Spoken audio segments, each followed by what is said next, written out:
dalam pilihan raya kali ini. Dan 3 penjuru kali ini di N48 Skudai. Maaf, saya tidak dapat kelihatan di kaca TV depan saya ini. Dimenangi oleh Harapan Marina binti Ibrahim dengan undi 26,359. Kalau tengok calon ini, majoritinya 13,943 Marina binti Ibrahim. Tadi saya tak nampak, sekarang mata saya dah jelas sikit. Ini yang kita boleh tunjukkan kepada anda, yang kita boleh katakan kepada anda inilah dia antara majoriti terbesar yang kita dapat paparkan kepada anda. Saya nampak Syed tergelak-gelak ini, saya tidak pasti kenapa. Syira juga. Okey. Dan ini 4 kursi, 4 penjuru. Ini dia N09 Gambir, kursi panas yang kita nyatakan. Juga telah pun dimaklumkan Barisan Nasional sudah pun memenangi dengan undinya 7,960 dengan majoriti 3,146 Syarihan bin Jani. Dan seterusnya kita boleh paparkan lagi kepada anda infografik penting ini. Ini adalah kerja keras yang dilakukan oleh tim grafik kami untuk bawakan kepada anda supaya anda memahami dan juga mendapat gambaran yang lebih jelas. Dan ini dia N49 Kota Iskandar. Ini adalah kawasan bandar dan juga dimenangi. Ini adalah 5 penjuru Barisan Nasional Pandak bin Ahmad dengan undinya 23,133 dengan majoriti 4,360. Ini di Kota Iskandar. Dan kali ini kita paparkan sekali lagi kepada anda peta Dewan Undangan Negeri Johor atau peta Negeri Johor ini sendiri untuk kita melihat gelombang warna yang dilaporkan. Tapi sebelum itu kita paparkan kepada anda, ini dia carta bar kedudukan terkini dan semasa Barisan Nasional 38, Harapan 10 kerusi, Perikatan Nasional 3 dan juga PKR 1. Ini bermakna 4 kerusi sahaja lagi berbaki untuk kita nantikan keputusan rasmi dan masih lagi kita menantikan signal ataupun green light untuk kita dapatkan maklumat dari semasa ke semasa. Anda boleh terus bersama kami hari ini untuk hari kedua sebenarnya. Saya suka bergurau berkenaan dengan hari ini kerana kita bersiaran sejak 8 pagi tadi untuk kita bawakan kepada anda apa yang penting tentang informasi yang sahih, mutakhir dan tepat untuk anda. Baik, kita akan bawakan, kita cuba zoom in kepada peta yang masih lagi belum dicorekkan warna ini. Kalau kita boleh dekatkan lagi gambaran ini. Okey, baik, kita bergerak ke bawah dan inilah dia yang kita masih lagi menantikan 4 kerusi yang masih lagi belum kita terima ketika ini. N21, N41, N40 di situ dan juga N44. Ini yang kita masih lagi nantikan dan satu lagi warna yang masih lagi belum diwarnakan iaitu di N29. Kita sama-sama nantikan apakah warna yang akan diletakkan ataupun diwarnakan di peta yang kita paparkan ketika ini. Baik, itu untuk ketika ini kita masih lagi menantikan signal daripada SPR Command Center untuk sidang media berikutnya. Baik, tadi saya bercakap tentang calon itu, kita nampak ceria sikit lah dekat situ ya. Syed mungkin boleh ada ceritanya. Hafiz darah muda dan darah manis. Saya perlu sebut itu. Masih manis Masih manis. Kan? Yang warna di tangan itu bukan celup mengundi, itu warna lain. Muda menang 1. Baru saja kita dapat. Saya kira ini Puteri Wangsa agaknya. Ya, betul. Puteri Wangsa. Puteri Wangsa ya, Aisyah. Ya, Aisyah Amira. Ini antara tadi kita agak teruja dengan Marina Ibrahim 13,000 majoriti. Itu adalah merupakan majoriti terbesar. 20 dan ini adalah 22,884 undinya dan 7,114. 7,000. Ya, ini memang antara favourite yang sudah dijangkakan. Dan antara pimpinan tertinggi muda dan ini percaturan yang menjadilah sekurang-kurangnya muda dapatlah 7,000. Tadi pejuang semua 100, 200. Kemudian kita tengok macam warisan Parti Bangsa ni semua sudah tidak berada di dalam radar lagi. Jadi ini antara keputusannya. Ada 4 lagi, Hafiz, ya, yang masih lagi kita nantikan dan masih lagi hanya tinggal berbaki 1 kerusi. Ya, kita boleh saja menganggap Barisan Nasional sudah pun memiliki 2/3. Kalau saya ingin bertanyakan kepada Prof Kartini, di peringkat awal sewaktu mana runtuhnya legasi Barisan Nasional pada PRU ke-14, pelbagai pelabelan diberikan dan saya kira Prof Datuk juga tadi menyebut soal itu sudah tidak menjadi. Tetapi di waktu yang sama juga sebenarnya kita dapat melihat Barisan Nasional khususnya UMNO juga adjust, melakukan adaptasi dengan calon yang lebih segar, memastikan 5 lapis lembaga hasil semua ni dah tak ada isu, tidak akan diperdebatkan. Bahkan katanya Mahkamah Syariah pun ditanya. Saya tak tahu. Adalah sebab-sebabnya tu. Adakah ini memberikan gambaran bahawa ini merupakan wajah baru Barisan Nasional khususnya UMNO? Okey. Kalau kita lihat bukan sekarang perubahan itu telah berlaku, UMNO telah belajar, BN telah belajar, UMNO dan BN telah belajar daripada kekalahan 2018. Kita perhatikan pilihan raya kecil, saya suka mengambil pilihan raya kecil 2019 kerana 2019 ini melatakan keupayaan BN bila mana dia menukar strategi, iaitu mengambil muka-muka baru, turut melihat latar belakang calon itu sendiri, macam yang Tuan Syed katakan tadi, nak tengok ada ke tidak skandal, tidak bersih ke tidak, semuanya dilihat, nak memastikan. Dan 2019 kita telah nampak bahawa strategi ini berkesan oleh BN, bermula dengan kemenangan di Cameron Highland, diikuti dengan Tasik Chini, Cameron Highland, Chini, Tanjung Piai, Semenyih, Kimanis, Slim, semuanya pukul habis oleh BN. Dan dari situ juga kita melihat bagaimana corak itu akhirnya berkembang. Strategi itu telah disesuaikan dan mereka menang besar di pilihan raya negeri Melaka dan dapat mengekalkan kembali fixed deposit di Sarawak. Dan kita perhatikan juga di Johor itu taktik dan strategi yang dibawa, dan saya ingat Tok Mat masa dia muncul di depan menyatakan bahawa BN mahu menunjukkan imej yang lebih baik, imej yang berintegriti dengan menampilkan calon-calon muka-muka baru. Nampak gayanya berkesan. Dia punya umpan itu dimakan, diterima dan nampaknya enak untuk dihayati oleh pengundi-pengundi dan sesuai dan bersetuju dengan apa yang telah dilakukan oleh BN sebagai satu pembaharuan yang baik untuk parti secara organik. Kita berbaki satu lagi kerusi untuk memenuhi 56 kerusi yang dipertandingkan bagi pilihan raya umum Dewan Negeri Johor ke-15. Kalau apa yang kita lihat dari 2018 lagi selepas kejatuhan Barisan Nasional, perlu kita pelajari juga bagaimana komunikasi berhasil, komunikasi terpimpin dari parti ini. Mungkin sedikit dari Prof Datuk. Ya, apabila terjatuhnya BN di Johor, saya fikir mereka telah pun merangka strategi untuk balik dan terus kata orang mendekati rakyat dengan pelbagai pendekatan secara tidak langsung dan juga secara langsung. Walaupun pihak daripada BN berkesempatan untuk merintah di ujung apabila Datuk Seri Engineer Asni memerintah sebagai Menteri Besar, tapi terpaksa dibubarkan DUN kerana meninggal seorang pada DUN, maka 28 tidak ada majoriti. Itu kita tahu. Tapi apa yang saya nampak bahawa komunikasi yang perlu dilakukan ialah komunikasi yang telah pun dijanjikan tu bukan sahaja dalam manifesto, tetapi karakter pemimpin itu sendiri perlu dikekalkan.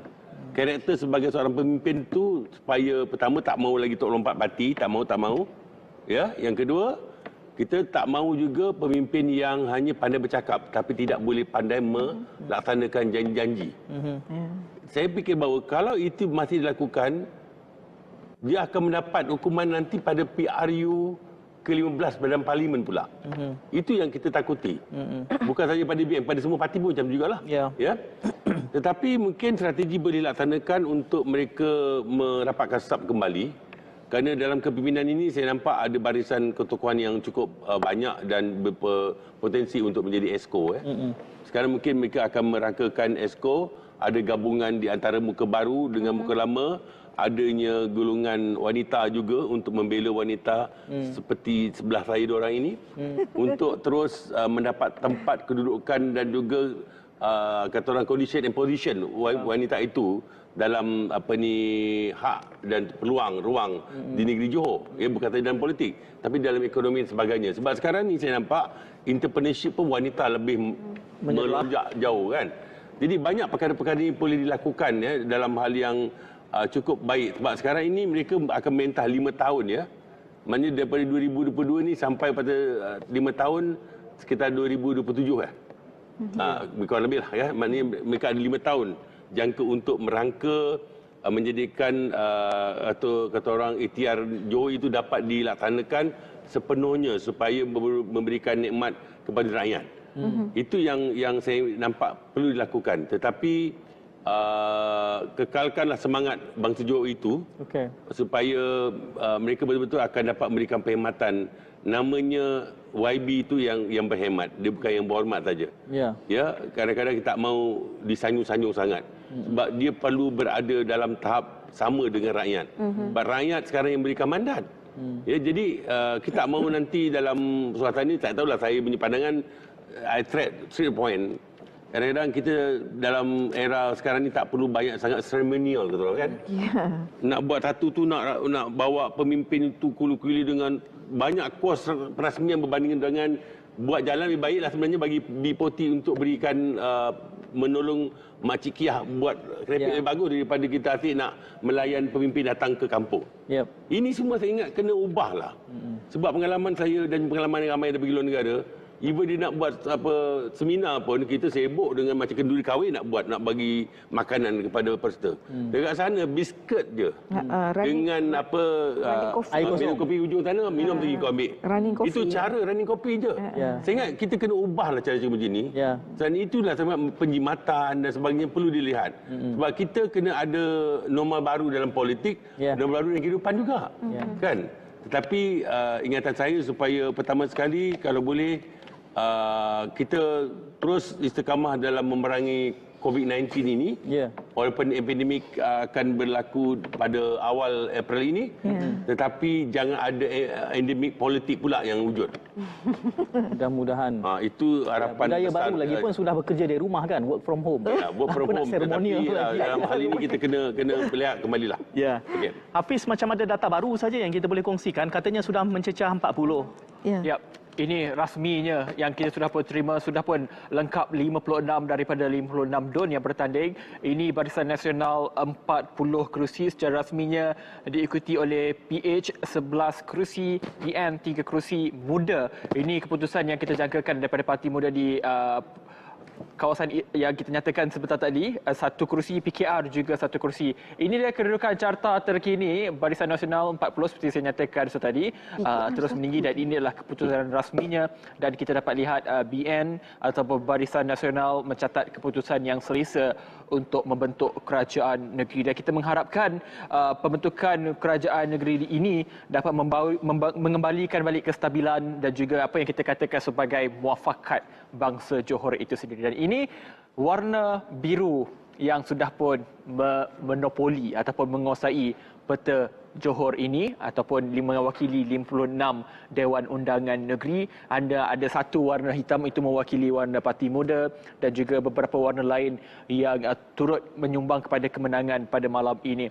Dan ini dapat kita lihat parti-parti lain yang tidak ada angka itu tidak memenangi sebarang kerusi. Kita dapat lihat di sini Bebas Kosong, PSM, Putra, PBM, Warisan dan juga Pejuang. Kesemua parti yang saya nyatakan ini tidak dapat tempat dan juga tidak dimenangi dalam pilihan raya di Dewan Undangan Negeri Johor kali ini. Ini juga boleh dianalisis sebenarnya untuk kita lihat bagaimana ianya memberi tamparan hebat, dan juga ini membuktikan bahawa bangsa negeri Johor telah pun melakukan kematangan dan juga undian yang telah pun dizahirkan oleh mereka. Dan kita bergerak semula kepada Dewan Undangan Negeri Johor. Ini gambarannya 56 kerusi sudah pun lengkap. Warna biru sudah pun melepasi separuh daripada kedudukan Dewan Undangan Negeri Johor yang akan dibuka nantilah selepas kerajaan negeri terbentuk nanti, Said dan juga Syirah. Jadi siapa yang menang ni antara Hafiz dan juga Syirah? Siapa yang betul? Saya hampir tepat dah, saya meneka 42 kerusi sebenarnya. Jadi salah. Syirah teka berapa? 38. Jadi dua-dua salah, saya lah yang betul. Saya memilih 40. Saya dia main hujung-hujung corner ni tidak diambil kira. Okey, ini dia kedudukan yang kita gambarkan. Ini daripada awal tadi Syirah kita kosongkan, dan hari inilah keputusan rasmi yang kita boleh kongsikan kepada anda, dan kita masih lagi menantikan sidang media kedua, sidang media khas oleh SPR untuk merumuskan kepada perjalanan hari ini ini pilihan raya umum Dewan Undangan Negeri Johor ke-15. Inilah yang akan kita nantikan dan juga kini tidak mahu lagi cakap siapa menang sampai kalah. Kita sudah tahu BN sudah pun menang selesa, namun kita ingin melihat 5 tahun akan datang. Inilah yang kita harapkan, kestabilan dan juga kematangan politik yang kita harap ianya berakhir. Tidak ada lagi dah. Okey.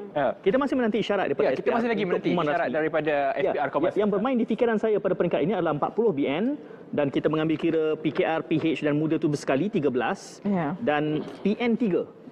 Kalau PN ini ingin memberikan gambaran cerminan di peringkat federal, BN PN jadi 43. Apa itu satu kemungkinan untuk peringkat Johor? Prof Kartini. Saya kalau melihat kepada PN dengan BN ni rasa macam gusar sikit hatilah. Lebih senang melihat mereka bersama. Bersatu itu dalam BN. BN itu juga bersatu, menerima bersatu. Itu adalah lebih indah lah. Sebab kita tak mahu politik terpecah-pecah ni. Tapi nampak gaya pilihan dan demokrasi itu sentiasa membuatkan rakyat dalam dilema melihat kepada pilihan.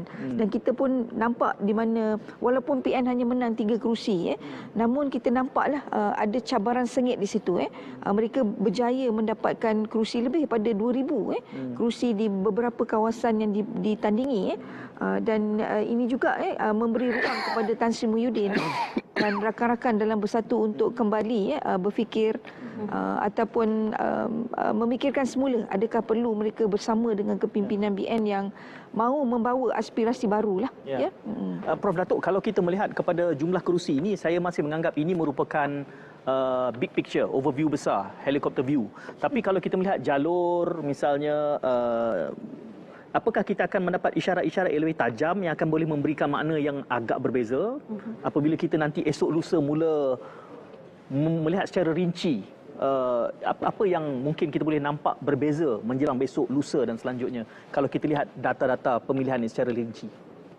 Okey, kalau kita perincikan secara lebih detail, zoom in terhadap satu-satu, kita akan tengok balik kemenangan BN tu ada juga yang setakat majoriti yang agak tipis. Jadi ada yang 198, 29 lebih je dia menang. Jadi dalam arti kata dia dalam keadaan yang tough fight lah. Dan juga dalam hal sama juga kalau kita lihat pada contohnya calon DAP yang diletak di Skudai, seorang wanita Melayu tapi menang yang agak besar majoriti dia berbanding dengan lain. Itu satu signal yang mungkin boleh kita lihat di situ bahawa majoriti di situ di kawasan UTM Skudai dan kalau saya lihat dari kawasan itu termasuklah Taman Universiti, Pulai dan sebagainya most of them actually bercampur lah. Melayu agak tinggi, Chinese memang tinggi di situ. Mungkin yang itu yang nampaknya kemenangan majoriti bersatu kerana strategi dia meletakkan calon Melayu tapi DAP. Dia nampak macam janggal tapi itu dah berlaku di Melaka. Di mana calon lelaki tapi tak menjadi, tapi kali ini dia menjadi pula. Jadi dalam politik tu kadang-kadang dia tidak statik tau dari aspek itu. Dia dinamik dari segi sifatnya. Dari segi lumrahnya nampaknya macam tak janggal, agak betul macam tak sejajar dengan nama parti itu, tapi dia sebenarnya begitu. Pada satu ketika dulu saya ingat lagi pada PRU lepas di Pontian seorang calon wanita India letak bertanding atas tiket PAS tapi boleh menang dan sebagainya. Jadi kerencaman inilah yang patutnya dilihat secara lebih detail out supaya untuk kita membuat satu trend kata orang sikap pengundian ini, bila kita pergi zoom in pada satu-satu jalur yang macam mana saya cakap tadi tu, kita akan nampak big picture tu dan macam mana keadaan itu boleh berlaku. Dan di situlah nanti kita akan receh-recehkan supaya di kluster. Ini bukan kluster mahkamah kluster dari segi segmentasi dia panggil.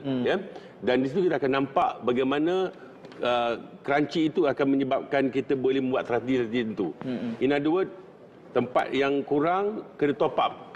Tempat yang dah menang lebih akan remain dan perlu dipupuk dan sebagainya. Tetapi satu yang saya perlu lihat di sini ialah oleh kerana sekarang ni 40 BN, hampir kalau dalam satu parlimen itu mungkin 2 DUN dia menang dari 3 DUN yang ada. Maksudnya macam contohnya macam di Batu Pahat, Penggaram DAP, tapi Senggarang dan Rengit dimenangi oleh BN, UMNO. Kan? Tapi kalau kita lihat penggaram itu nanti kalau dibuat secara total numbers untuk parlimen, dia agak slim sebenarnya. Sebab jumlah penggaram adalah terlalu tinggi berbanding dengan Segarang dan juga Rengit. Itu contoh saja.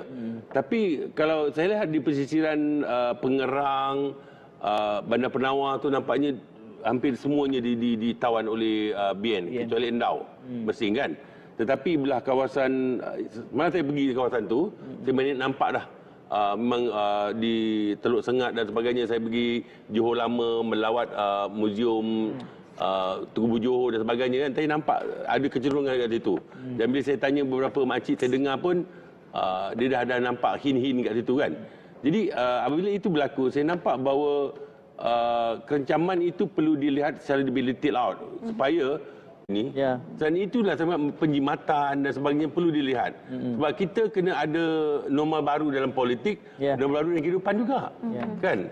Tetapi ingatan saya supaya pertama sekali kalau boleh kita terus istiqamah dalam memerangi COVID-19 ini, walaupun epidemik akan berlaku pada awal April ini, tetapi jangan ada endemik politik pula yang wujud.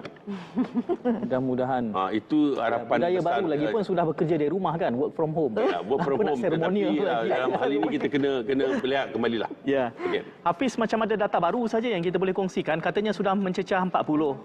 Yap. Ini rasminya yang kita sudah pun terima, sudah pun lengkap 56 daripada 56 DUN yang bertanding. Ini Barisan Nasional 40 kerusi secara rasminya diikuti oleh PH 11 kerusi, PN 3 kerusi, Muda. Ini keputusan yang kita jangkakan daripada Parti Muda di kawasan yang kita nyatakan sebentar tadi, satu kerusi, PKR juga satu kerusi. Ini dia kedudukan carta terkini Barisan Nasional 40 seperti saya nyatakan tadi, terus meninggi, dan ini adalah keputusan rasminya, dan kita dapat lihat BN atau Barisan Nasional mencatat keputusan yang selesa untuk membentuk kerajaan negeri, dan kita mengharapkan pembentukan kerajaan negeri ini dapat mengembalikan balik kestabilan dan juga apa yang kita katakan sebagai muafakat bangsa Johor itu sendiri. Dan ini warna biru yang sudah pun monopoli ataupun menguasai peta Johor ini ataupun mewakili 56 Dewan Undangan Negeri.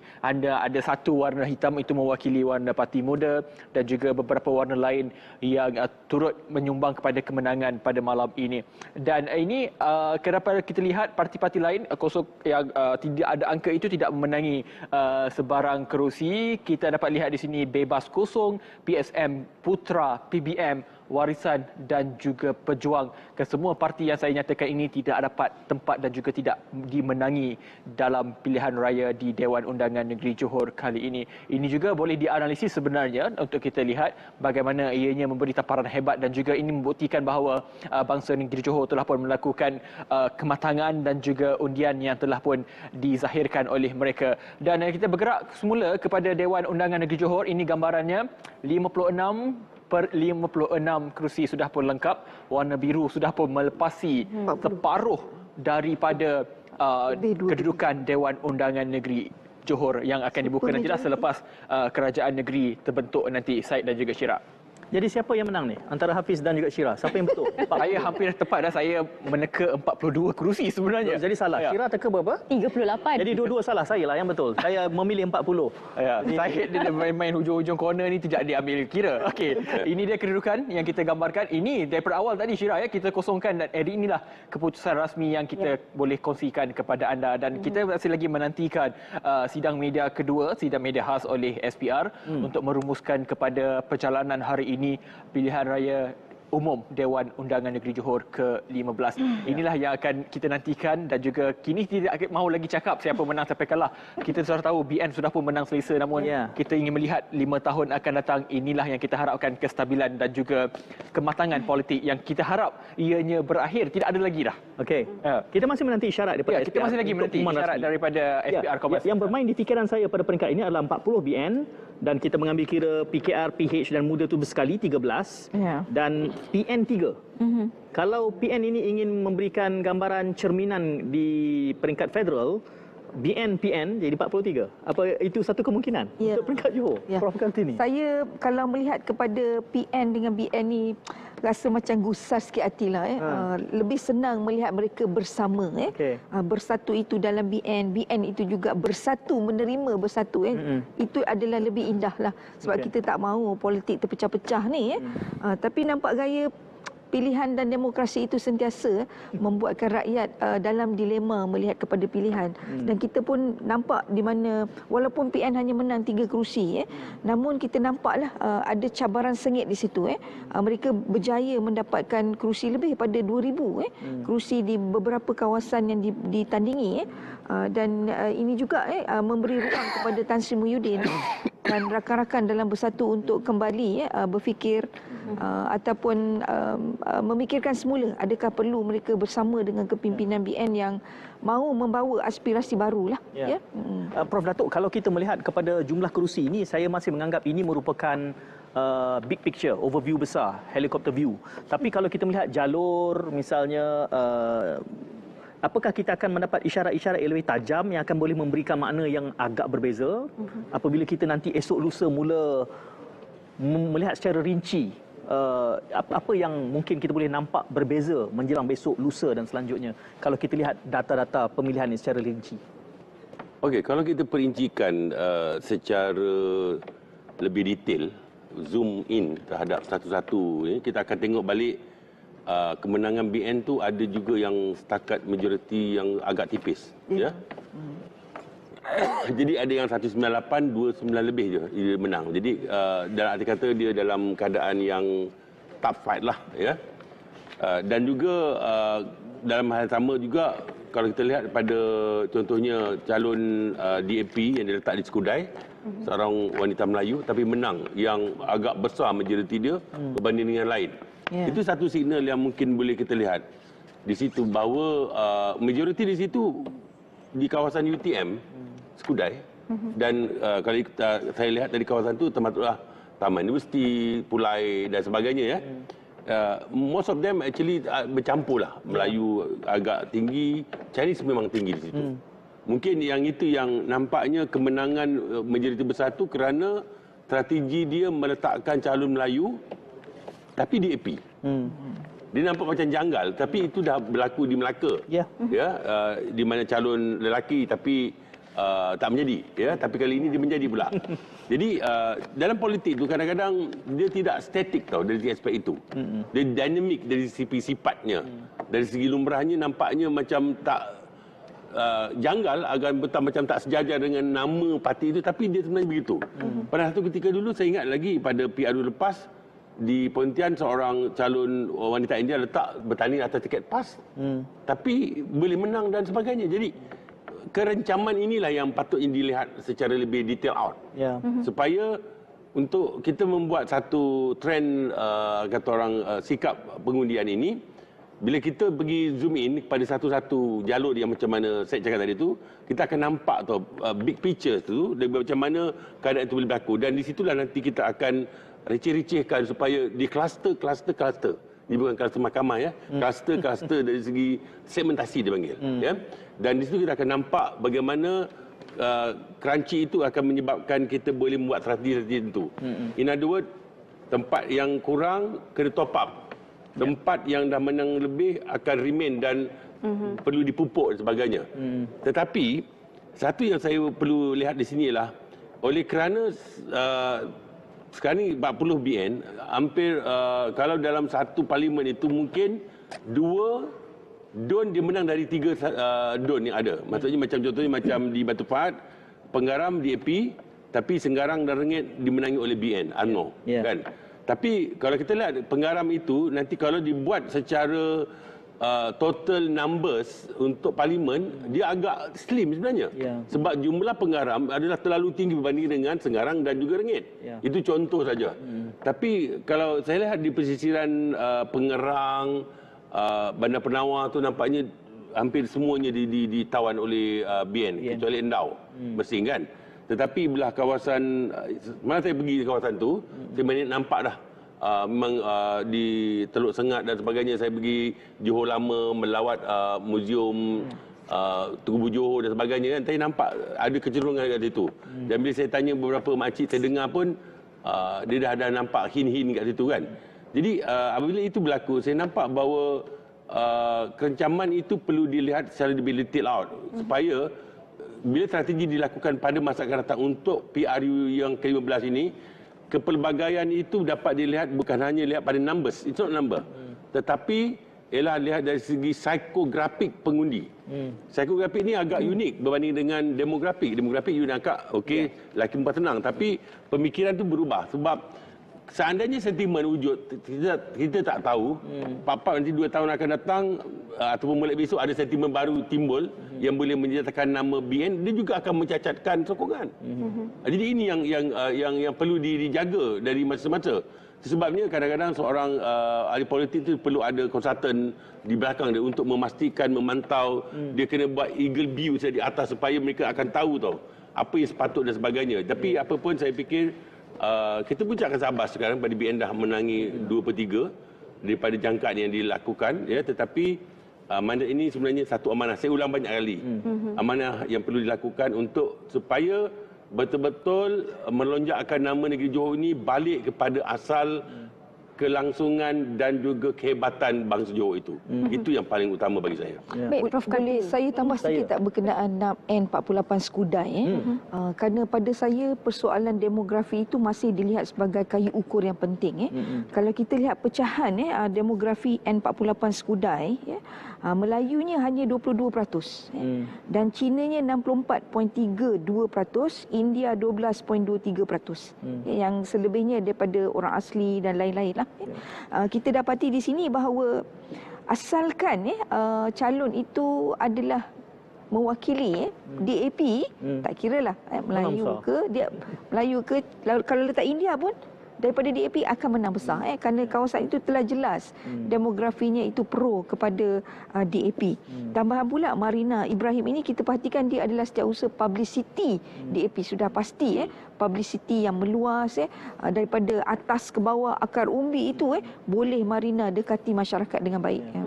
Dan dia juga telah mengubah persepsi bahawa cuba meyakinkan bahawa DAP ini membawa wadah yang berbeza dan perlu diterima dalam merentasi kaum. Tapi saya nampak senario ini berbeza bila lihat Dun Macap. Di situ Dr. Sarudin adalah presiden pejuang, tapi dia dapat 400 lebih je.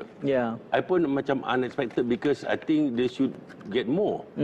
Because dia sebagai pengurusi kan, ataupun negeri Johor ini, tetapi dia kurang. Okay. Kita kena berpintas mendapat satu jelas melintas langsung berkenaan dengan sidang media khas pengurusi SPR yang bahagia Datuk Abdul Ghani bin Saleh pengurusi, untuk kita dapatkan gambaran keseluruhan Syed berkenaan dengan pilihan raya umum Dewan Undangan Negeri Johor. Ini dia gambaran yang kita boleh bawakan kepada anda berkenaan dengan lintas langsung sidang media khas pengurusi SPR ketika ini daripada SPR Command Center. Kita masih lagi menunggu isyarat bersedia untuk sidang media PRU. Jadi kita terus saja ke SPR Command Center. Dengan menjemput Yang Berbahagia Datuk Abdul Ghani bin Saleh, pengurusi Suruhanjaya Pilihan Raya Malaysia, untuk memulakan sidang media. Assalamualaikum warahmatullahi taala wabarakatuh, dan selamat malam. Keputusan penuh Pilihan Raya Umum Dewan Negeri Johor ke-15. Keputusan penuh Pilihan Raya Umum PRU Dewan Negeri Johor ke-15 adalah seperti berikut. Barisan Nasional BN 40, Pakatan Harapan PH 11, Perikatan Nasional PN 3, Ikatan Demokrasi Malaysia Muda 1, Parti Keadilan Rakyat PKR 1. Jumlah 56. Pada PRU Dewan Negeri Johor ke-15 kali ini, seramai 1,426,573 orang atau 54.92% telah keluar mengundi. Jumlah tersebut meliputi jumlah pengundi biasa, pengundi awal dan pengundi pos yang telah mengundi. Untuk keterangan lanjut berkenaan keputusan PRU Dewan Negeri Johor ke-15, sila layari portal spr.gov.my. Sekian, terima kasih.